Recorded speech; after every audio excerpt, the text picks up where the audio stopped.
Many people continue to struggle financially through the pandemic. On this episode, find out how you can get help right here in Johnson County and learn how you can help others in need. Whether you live in or just love Johnson County, Kansas, JoCo on the Go has everything Johnson County. Here's what's happening and what's coming up in the community you call home. Thanks for joining us for JoCo on the Go. I'm your host, Teresa Fried, a Johnson County resident and employee of Johnson County government. Johnson County has a wide range of resources available to help those facing both short-term and long-term financial struggles. For some, that means getting help with utilities, housing, fighting hunger, and more. Here to talk more about those needs and how they're being met are Denise Diaz with the Johnson County K-State Research and Extension Office. We also have Brandy Hodge with our Aging and Human Services Department, and Christina Ashe Gidry. She's the United Community Services Director of Resource Allocations. Well, thank you all for being here. So first off, just to start the discussion, what are we seeing with the greatest needs right now? Is that housing, food, utility assistance, or is it all of that? And we'll go ahead and start with Brandy. All right. Hello, everyone. I would definitely say I think the two biggest needs in the community right now are rental assistance, including housing, as well as utility assistance. Food assistance always is a need as well. So I would definitely think all three of those are very important, huge needs in our community. And Christina, can you talk kind of regionally? Are we seeing that same sort of thing here? Absolutely, we are, Teresa. And I would say, really, we've been in a pandemic state of emergency, quote unquote, since March of 2020. Now, of course, that doesn't mean that every Johnson County resident has been in a state of emergency continuously. But I think that what we're seeing, and I'm sure Brandy can speak to this, is that the cyclical nature of the COVID outbreaks with accompanying job losses, work hours cut, schools closed, then back remote, then in person, then closed again, then daycares closed, has really just led to a cyclical pattern for our families who live on the edge.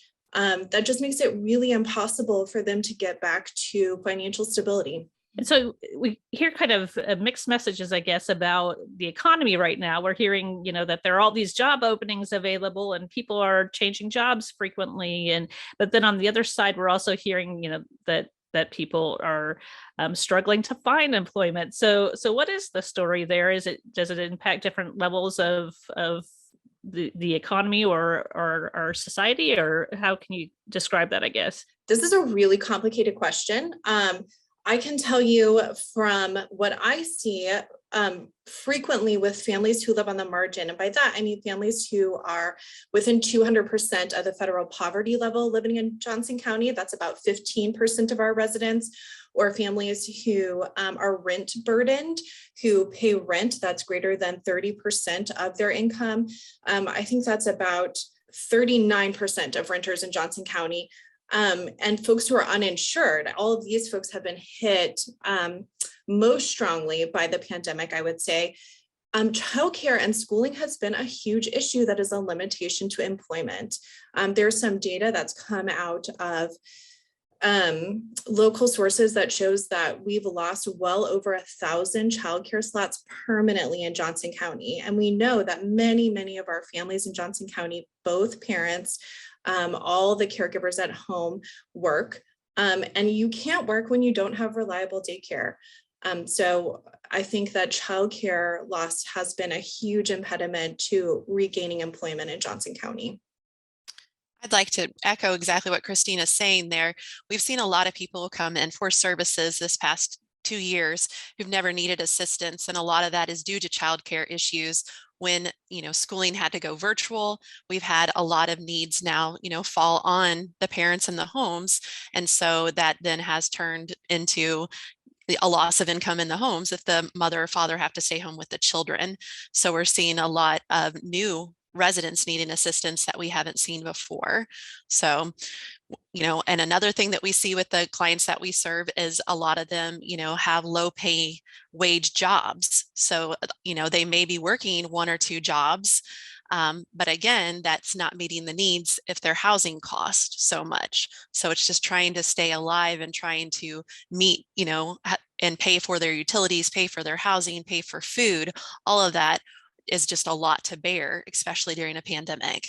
All right. So I guess the big question is what resources are available here in Johnson County to help people? And Denise, we might start with you because people might not typically think of the K-State Research and Extension Office as an outlet. But if you want to talk a little bit about some of the services provided there.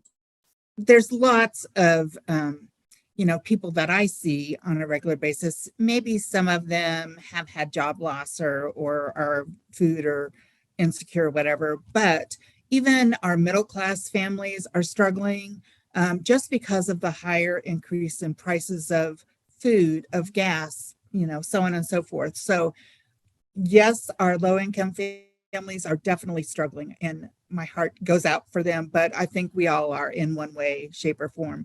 One program that we have is called When Your Income Drops, and it's a fabulous series of publications that talks about what do you do when your income isn't, what it once was, whether it's through job loss or other reasons. But I would even go as far to say that this series could help any one of us, especially now that inflation, has taken a hold, and, we need to cut corners where we can. And it's just a great series to kind of help people to educate themselves and give them some ideas of ways that they can actually, take and assess what they've got coming in and make the most of that, but then also look for other community resources that can help them to sustain them and get them through this tough time. So that is one thing that we offer. Also, coming the 1st of February, we open a VITA income site. That's for income tax services and preparation. We have volunteers that come and man that site. So for families that are struggling, they can get free tax help as long as their income is under $55,000 a year, which a lot of families would qualify for. And they can get their taxes prepared and filed, and that may help them to keep going for another month or what have you. So there are some other resources that we have, whether it's help with Medicare or what have you, but just those basic needs of budgeting and managing their financial resources are some things we offer. So that's great. And I know there's an upcoming class on, I believe, January 12th, and you're actually leading that class. So can you pass along some of the tips that you can give people if they are struggling right now? The program really helps people to focus on what they've got. How do you make ends meet? How do you not deal with that stress, or what are ways you can combat that financial stress? And then also looking at taking control of your situation. I think that's huge when you're talking income loss. And then looking for what great community resources that we have available. And then, getting connected to those resources and using those. Because even though it's not like hard, cold cash in your hand, it definitely is financial support and help. So all those topics are covered, and how to sharpen your financial skills is another one. So a lot of great information for people to kind of just bone up and kind of tighten their belt, whatever you want to say, and kind of weather this difficult time. And it does feel like it's lasting kind of forever. So I know it's that's some prolonged stress that people are facing through the pandemic, especially if they're struggling with just making ends meet and paying their bills. So maybe to talk a little bit more about that, Brandy, do you want to discuss some of the services offered through the Aging and Human Services Department here? Sure. Aging and Human Services, our outreach program provides different types of assistance for low-income individuals. One of the great things about our program is that not only do we see people up to 200% of poverty level, where a lot of programs are 150% of poverty, we see kind of that gap that may fall through and not qualify for programs. We also look at the past 30 days of income. So for that past 30 days of income, if someone has had a job loss or a reduction of hours or something has occurred, then, someone who may traditionally not qualify for our type of services could now qualify. And again, that's how we've seen a lot of first-time people using our services. Our biggest program is the Utility Assistance Program. That's about a $500,000 fund where we partner with 14 different cities, several utility companies, the local nonprofits, and also faith-based organizations, where we can provide financial assistance either on past due utility bills or for those who need assistance with payment plans. One of the common myths about utility assistance is that you have to be disconnected in order to receive assistance, and that's not true. We don't want people to wait till they're disconnected or until they get a disconnect notice. If they know that they're not going to be able to meet their payment or their payments past due, contacting us ahead of time is going to help, where we can have a little bit more time to figure out what resources we have available and if we need to partner with some of those other agencies to help with additional funding. Additional programs we have our rental assistance program. It is limited. It's definitely not as large as a utility assistance program, but we are growing it. We have now partnered with 5 different cities in Johnson County that give us additional rental assistance funding. That is Miriam, Overland Park, Roland Park, Prairie Village, and Shawnee. And so those cities, in addition to giving us utility assistance, also provide some rental assistance funding.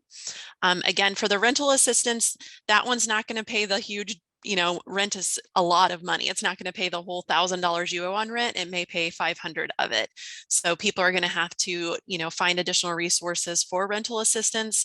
That one's just, again, why rental assistance and mortgage assistance and all those are such a huge barrier, is because there's such a large amount of money. Other programs we partner with the Kansas City Medicine Cabinet, so we can help people with medication assistance, whether they need eyeglasses, if they have a dental emergency and they need, some kind of emergency dental care, if they need diabetic testing supplies, durable medical equipment, hearing aids, all of those. Again, if they receive assistance from us, that may free up money where they can use it again towards rent or towards transportation. And then 3 of our centers have food pantries, where once you're qualified, you can visit every 30 days. We also provide lists of all the local food pantries here in the area, and you can go to multiple food pantries. So if you go to ours, you can still go to another food pantry as well. So we provide a list of resources as well as the services we provide. And the brand new website, which I'm sure Teresa will talk about, also has a lot of great resources on it and can connect you to other agencies in the area, such as Catholic Charities, Jewish Family Services, El Centro, Salvation Army, and others that provide, similar work as us. And again, that are partner agencies that, working together, we can definitely provide more services to the community. And I imagine that can feel a little bit daunting because there are lots of resources out there, but just, you've got your focus on your immediate needs. How do I get, in contact with those resources and get things as quickly as I need to? So I'm sure you guys walk people through that process and help them with that. And Christina, can you talk too about some of the state and federal resources that are available, and then also a little bit about the Human Services Fund, which Johnson County government supports? Yeah, we are in such a fortunate situation, Teresa. Not only do we have the Johnson County Aging and Human Services Program, United Community Services, I'm really proud to say, helps to collaborate and convene many different agencies around human service needs. And one way that we do this is through the Human Service Fund. And the Human Service Fund is a pooled fund of voluntary dollars contributed by 14 cities and Johnson County. And through that funding, we're able to leverage literally tens of millions of dollars of impact for Johnson County residents. For example, in 2020, the last year where we have completed data, over 37,000 residents in Johnson County were served through over 180,000 units of service. And as Brandy mentioned, this includes things like safe shelter at night through Salvation Army or Hillcrest Ministries or Safe Home, or Johnson County Interfaith Hospitality Network. This includes financial management and counseling, or VITA tax return services through El Centro, where they can also assist you in Spanish. This includes food pantries, health and behavioral and mental health care, with free or sliding scale fees through Health Partnership Clinic or Kids TLC. Really, there are a ton of resources available. We even have childcare support through Growing Futures and Salvation Army to help folks who need to get back into the workforce. In addition to the Human Service Fund, we have the Johnson County Continuum of Care on Homelessness, which United Community Services also directs. Through that program, all of the agencies that support work on homelessness in Johnson County come together and have a collaborative plan for addressing homelessness, which is just amazing. When you look beyond us to the regional, state, and federal level, there are huge opportunities available right now. We have the Kansas Emergency Rental Assistance Program for individuals who are having difficulty paying their rent.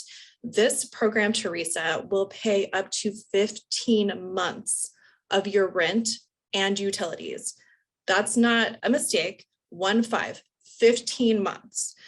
To qualify, you have to be at 80% of area median income, and you can check that on their website, and you have to be able to self-attest or say that you have had some kind of COVID impact on your finances. You don't have to provide documentation of it. You just have to be able to say, yes, like my childcare was limited, or I had to stay home and take care of a family member, or I missed work hours. So you have to have some kind of COVID impact. You fill out the application, and we actually have local agencies who will help you do that. And then it does, I will warn you, take several weeks for applications to be processed. So be patient once you apply, but they're between the Kansas Emergency Rental Assistance Round 1 funding and Round 2 funding, which should be released fairly soon and will not require a COVID impact. There will be well over $200 million available. We are nowhere near spending all of that money at this point. I think as of December, about $18 million had been distributed to Johnson County residents directly, which is awesome, but there is so much money left to go. So folks really need to apply. And I don't know if I can, so the easiest way to get to that point is to call United Way's 211. You can push 211 on your cell phone, or you can go to their website and say, I need rental assistance. Can you connect me to someone who will help me with KIRA, the Kansas Emergency Rental Assistance Program? And they will direct you to a local agency, Catholic Charities or Jewish Family Services or Salvation, who will help you complete that application and take you through the process. At the same time, those same agencies, if you are experiencing homelessness, or if you're near eviction, there's free representation for eviction services through Kansas Legal Services. Those folks will connect you with KLS, and they'll even connect you with additional resources, including the Johnson County Aging and Human Services Program, and other basic needs you might have for financial counseling or food, or other rental or utility assistance. So don't miss out on your opportunity. Apply for KIRA, 15 months of rent and utility assistance. That was a lot of great information. Yeah, I'm sorry. No, that was terrific. I think, it's overwhelming, I'm sure, when you are in the face of a crisis and you don't know where to turn, but it is so reassuring, I think, for people to know that these resources are available right here in Johnson County. And there are lots of people very willing and able to help them walk them through all of those steps that are needed in order to get approval for the various kinds of resources. And so just to wrap things up a little bit, so you mentioned United Way is a good first step. Can you talk about other things that people might need to do, or if there's paperwork they need to start gathering, proof of income, things like that? What are those steps? Yeah, really the best first step is to call United Way 211, and they will help you identify the multiple different services that you might be eligible for. And if you're potentially eligible for KIRA, they'll connect you with someone who will help you. For KIRA, you do need proof of your identity. You'll need a copy of your lease, and you'll need some kind of proof of income. So there is some paperwork you'll have to pull together. You'll also have to reach out to your landlord, or the Kansas Housing Resource Corporation will help you do that, so that your landlord can attest to the fact that you live where you say you live and that you owe the money you say you owe. This is not as daunting as it seems. With the KHRC has been distributing this money for about 9 months now, so they have the process pretty well established, getting landlords on board and getting the data together and approval done. But it does take, 6 weeks or longer. So folks should not wait. Go ahead, get your application in. And then when you work with a local agency partner, we can call on your behalf and check on the status of your application regularly so that you know what's going on. Right. That's great news. And Denise, we talked a little bit about the tax assistance that's available. So people who are expecting a refund, they might be very eager to get that done. But if they are potentially owing money, that might be a little bit scary. So are there any tax breaks or anything that are, related to the pandemic that people can anticipate for 2022? Yeah, like, people that are missing any of the stimulus payments that came out, or the child care credit that some families have been able to take advantage of. If they haven't gotten those payments or those credits, tax time is the perfect time to be sure and file your taxes and claim those things. So, I would tell people, don't be scared. Our volunteers are fabulous, and they will kind of help walk you through all that. So it's not scary any longer, just because they're just really good. And, they kind of know what to do and how to help guide you through that process. So, tax time is the perfect time to be sure that you're getting every tax credit that is owed or due to you. And also just to kind of help, families that are struggling, get that extra money to kind of get them over the hump if need be. So that's great. All right. And Brandy, just to wrap up with Aging and Human Services, we talked about the resources that are available and how to access those. You can go to jocogov.org, and we've got some great information there on what's available and how to access. I'm thinking of people who may be facing very immediate needs. What should they do when they come to Aging and Human Services, or how do they get in touch with you to get those? Tracy, you phrased that perfect. If they have immediate needs, then they definitely need to contact us. Kira is if it can wait a little bit longer. So that's why sometimes we're kind of bridging that gap. If someone's needing assistance, and they need assistance, we can't do it same day, but we can do it typically within the same week. We do have on our website what they do need to bring, but it's similar to Kira. They do need proof of identity. For everyone who is 18 and older, has to have photo IDs. We collect Social Security cards for everyone in the household, proof of income for the past 30 days, and then the utility bill, if they're getting utility assistance, has to be in their name. So those are the requirements, basic requirements for utility assistance. There are a couple more programs that we do include on our website that are hosted through the state. And right now, there's LEAP, which is the low income energy assistance program, and that's for energy assistance. So that's heat and gas.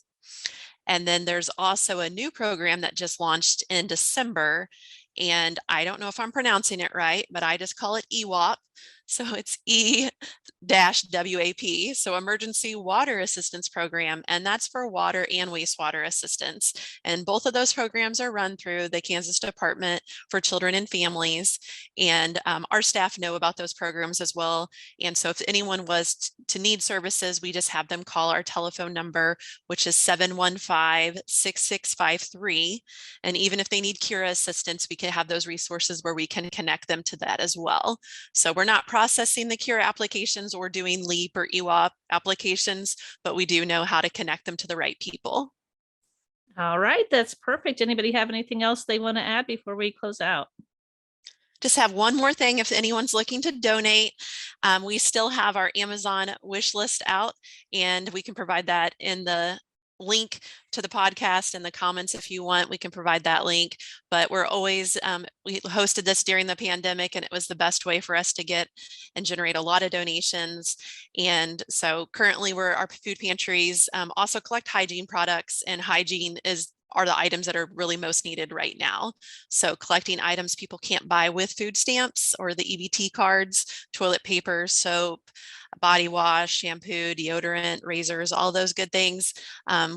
If they purchase it on Amazon, it gets shipped to us directly and we get it to the people who need it. So that's just one easy way you can help if you're interested. That's perfect. All right. Yeah, we'll definitely have links in our show notes to how our listeners can help, because I know there are many generous people here in Johnson County who would love to be able to help others in need. So thank you all for being here today. We appreciate all the great information, and hopefully it is helpful to somebody who might be struggling. And hopefully the pandemic will be over soon so we can all get back to normal financially and other ways. All right. And thank you for listening. You just heard JoCo on the Go. Join us next time for more Everything Johnson County. Have a topic you want to discuss? We want to hear from you. Follow us on Facebook and Twitter at JoCoGov.